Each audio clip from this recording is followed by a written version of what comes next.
दोस्तों आज हम बच्चों में टाइफाइड बुखार के हवाले से बात करेंगे कि टाइफाइड क्या है, इसके वजूहात और इलाज क्या है। लेकिन इससे पहले चैनल को ज़रूर सब्सक्राइब करें और हमारे फैमिली का हिस्सा बनिए। तो दोस्तों, जब बच्चों में टाइफाइड बुखार हो जाता है तो वो आसानी से नहीं जाता और पैरास्टामोल और आइबुप्रोफेन से कुछ देर के लिए कम हो जाता है, लेकिन कुछ देर बाद फिर आ जाता है। टाइफाइड बुखार या टाइफाइड एक बीमारी है जो सल्मोनेला टाइफी नामी बैक्टीरिया से होता है और ये बैक्टीरिया ज़्यादातर मुतासरा शख्स के स्टूल यानी पाखाने में पाए जाते हैं। इसके अलावा ये पानी में भी हो सकता है, बाजार के कानों में हो सकता है, अगर दूध को उबाला नहीं है तो उसमें हो सकता है। इसलिए बच्चे को पानी या दूध देने से पहले उसे उबाला करें और हाथों को साबुन से धोया करें। टाइफाइड बुखार के अलामात में बच्चे को पेट में दर्द होना, लूज मोशन, उल्टियाँ आना, बदन में दर्द होना और तेज बुखार शामिल है।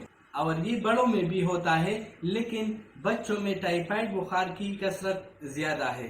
टाइफाइड बुखार की तशखीस के लिए पहले इसकी हिस्ट्री मालूम करना होगा कि उसमें कौन कौन सी अलामात पाए जाते हैं और फिर खून के टेस्ट से ख़त्मी नतीजा निकल आता है कि बच्चे को टाइफाइड है या नहीं। अगर टाइफाइड के इलाज के बारे में बात करें तो टाइफाइड बुखार में एंटीबायोटिक बहुत ज़रूरी है, क्योंकि ये कोई वायरस नहीं है बल्कि बैक्टीरियल बीमारी है जिसको ख़त्म करने के लिए एंटीबायोटिक बहुत ज़रूरी है और इसे आप बड़ों में भी दे सकते हैं और एंटीबायोटिक को आप 10 से 15 दिन तक दे सकते हैं।